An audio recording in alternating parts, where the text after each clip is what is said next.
बाकी बिहारी की देखे छटा, अरे देखे छटा, मन में रोहे गयो लटा पटा, मन में रोहे गयो लटा पटा।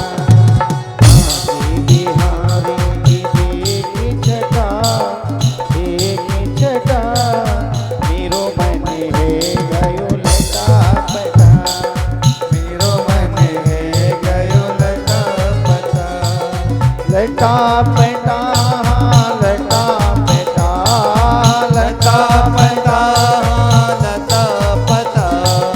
लटा पटा, लटा पटा, लटा पटा, लटा पटा, लटा पटा।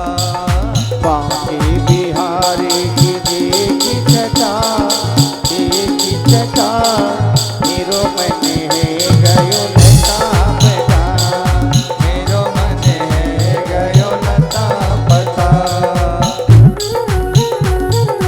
जय राधे।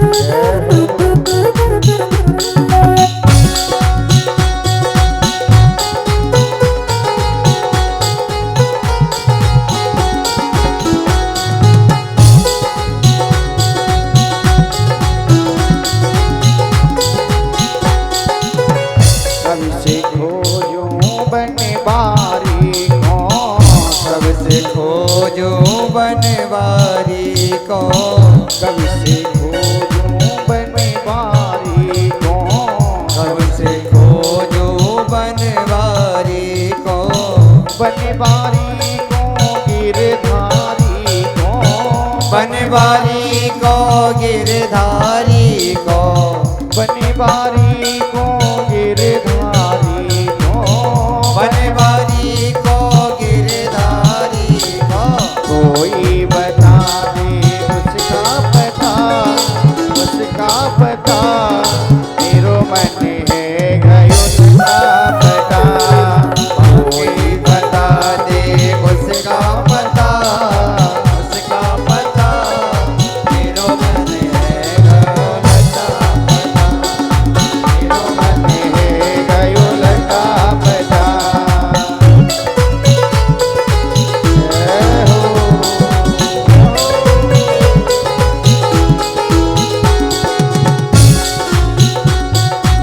ताली बजाते हैं बड़े भाई का राधे।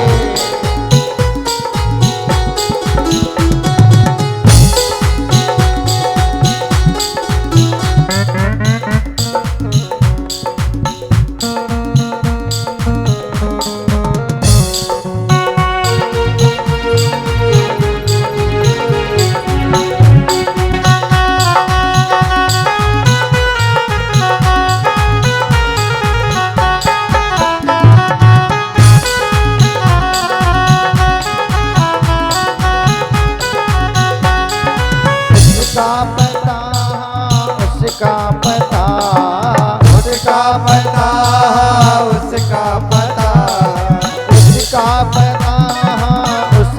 पता, उसका पता, उसका पता। बाकी बिहारी की देखी छटा, देखी छटा, मेरो मन है गयो लटा पटा, हाँ मेरो मन है गयो लटा पटा, मेरो मन है गयो लटा पटा, मेरो मन है गयो लटा पटा। जय हो।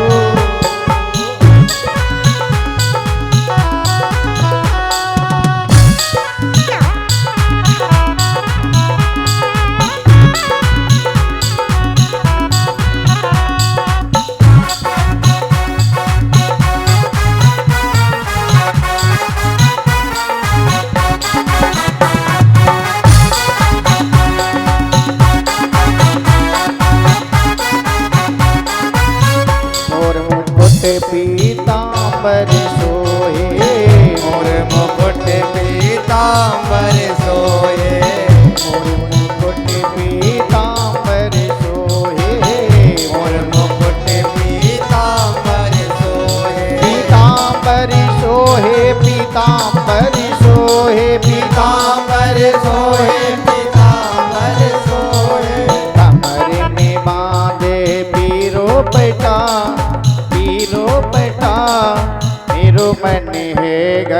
लटापटा मेरो मन गयो लटापटा बांके बिहारी की देख छटा मेरो मन गयो लटापटा मेरो मन गयो लटापटा मेरो मन गयो लटापटा मेरो मन गयो लटापटा मेरो मन गयो लटापटा मेरो मन गयो लटापटा मेरो मन गयो लटापटा मेरो मन गयो लटापटा मेरो मन गयो लटापटा मेरो मन गयो लटापटा मेरो मन गयो लटा बोली बांके बिहारी लाल की जय, हनुमान जी महाराज की जय हो। तो कल आप लोग बड़ी मंगलमयी कथाओं का आनंद ले रहे थे, जिसमें सायंकालीन लीला में भगवान द्वारकाधीश का और रुक्मणी मैया का सर्वप्रथम विवाह संपन्न होगा। बड़ा विचित्र विवाह हुआ। राक्षसेन विधानेन उपये में इति श्रुतम।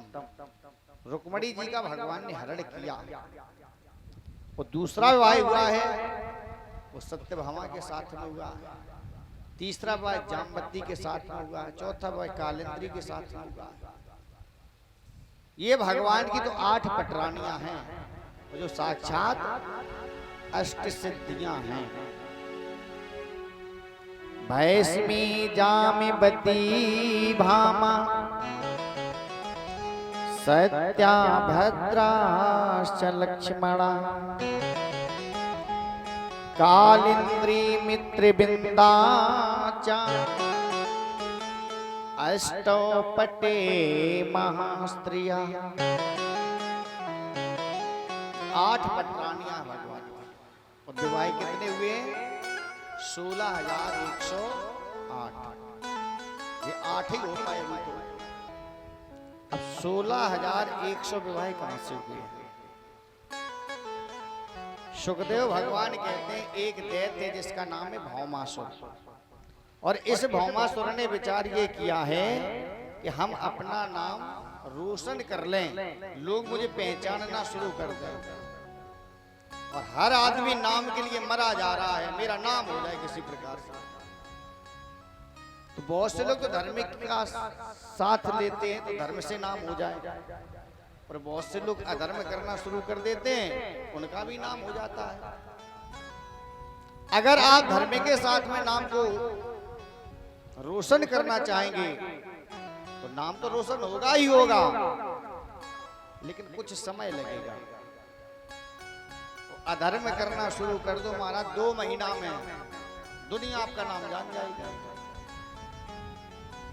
लेकिन धर्म के साथ अगर नाम रोशन किया जाएगा तो उसका कुछ समय होगा, बहुत लंबे समय तक आपका नाम लोग पहचानेंगे। अधर्म के साथ अगर नाम रोशन किया ना तो नाम तो बहुत जल्दी हो जाएगा, और बहुत जल्दी आपका नाम लोग भूल भी जाएंगे। अरे वो तो बड़ा दुष्ट था, उसका तो नाम ही नहीं लेना।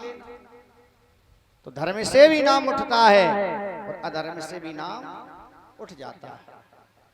तो भौमासुर ने विचार किया कि हम राजा हैं, हम 20,000 कन्याओं के साथ विवाह करेंगे तो मेरा नाम रोशन हो जाएगा। कि भौमासुर के 20,000 रानियां थी।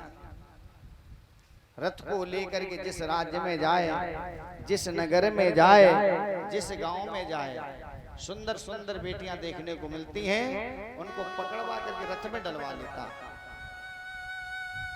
आकर के अपने बंदी गृह में छोड़ देता है। विचार कर रहा 20,000 कन्याएं हो जाए। 16,100 कन्याएं बंदी गृह में आ चुकी हैं। नारद बाबा को ये खबर मिली तो नारद बाबा ने तुरंत बीड़ा उठाया है, नारायण नारायण करते हुए कन्हैया के पास पहुंचे।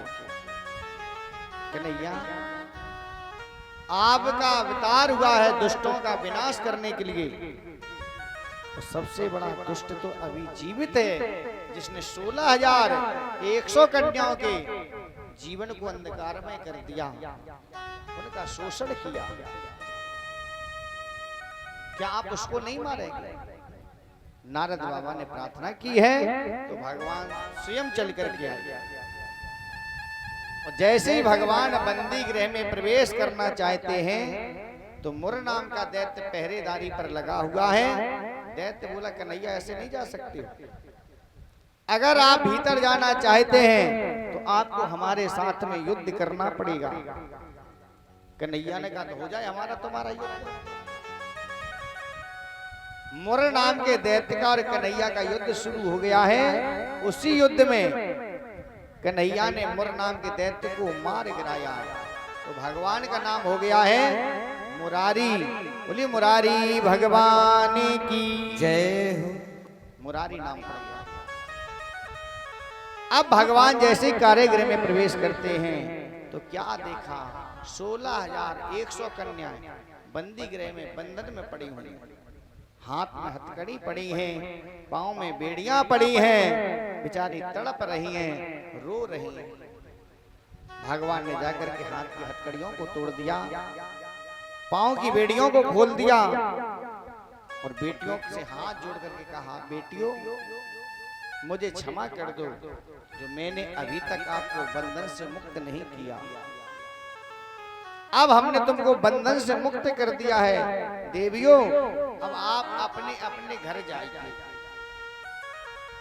कन्या रो करके कहने लगी, कन्हैया मुझे यहाँ रहते रहते 6 महीना व्यतीत हो गए।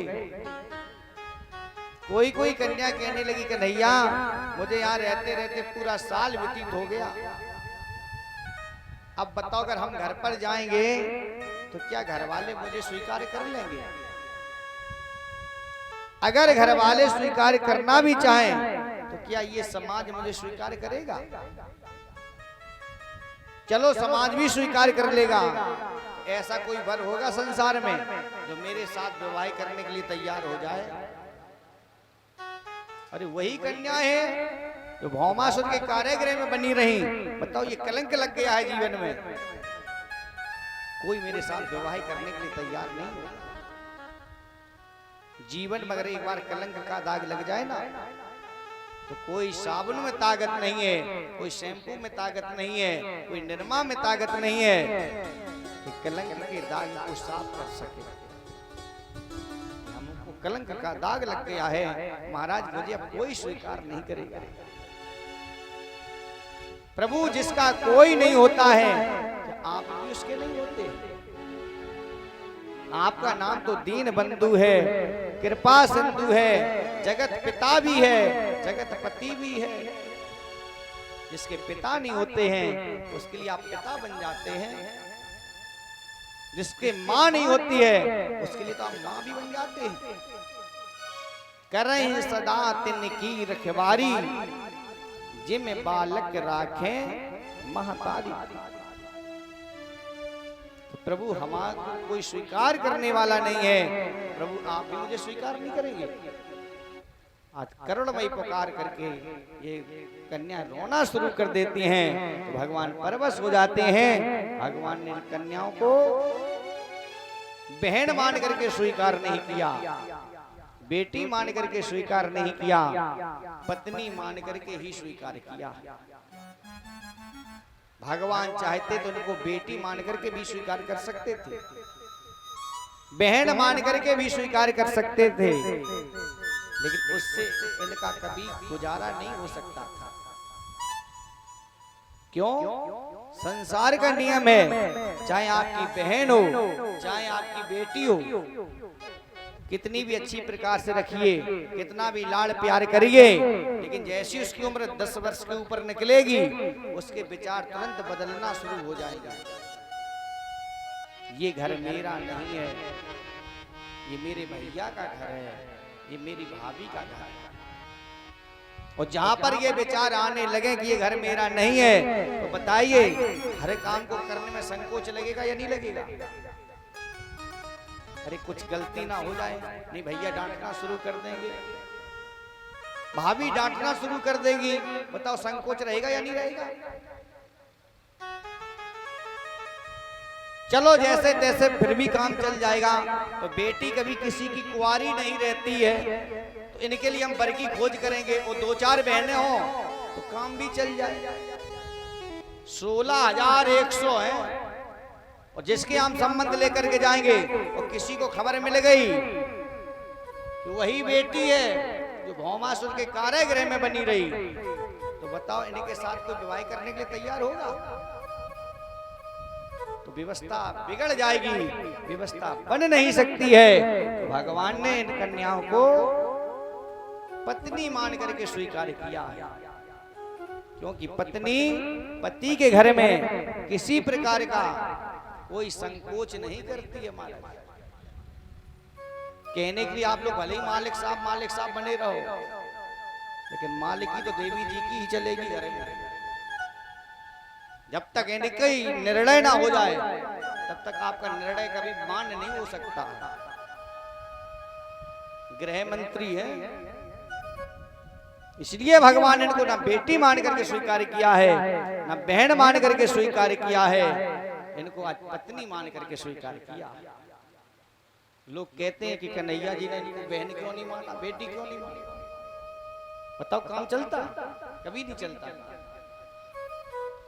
इसी प्रकार से भगवान के 16,108 विवाह हुए हैं, लेकिन भगवान का ये दुर्भाग्य है कि प्रभु एक भी विवाह में दूल्हा बन करके नहीं पहुंचे, एक भी विवाह में भगवान बारात लेकर के नहीं पहुंचे, एक भी विवाह में भगवान बैंड बाजा लेकर के नहीं पहुंचे।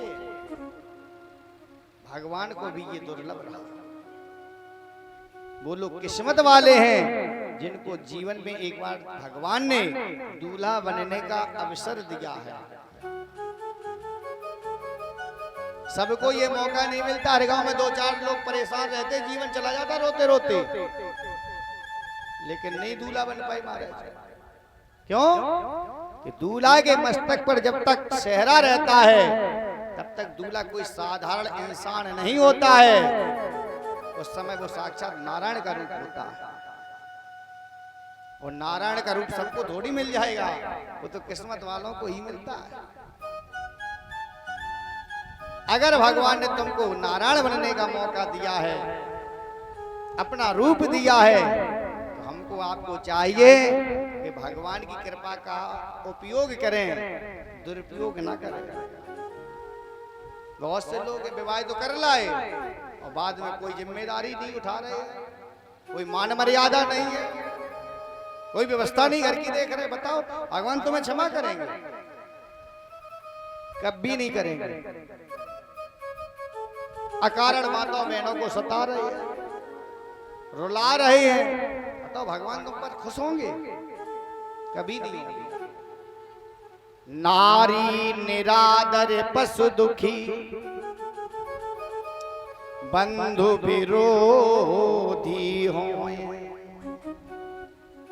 ताघर लक्ष्मी नार के, चाहे कुबेर सहायक होए। विद्वान लोग कहते जिस घर में अकारण माताओं बहनों को सताया जाए, रुलाया जाए, सुबह शाम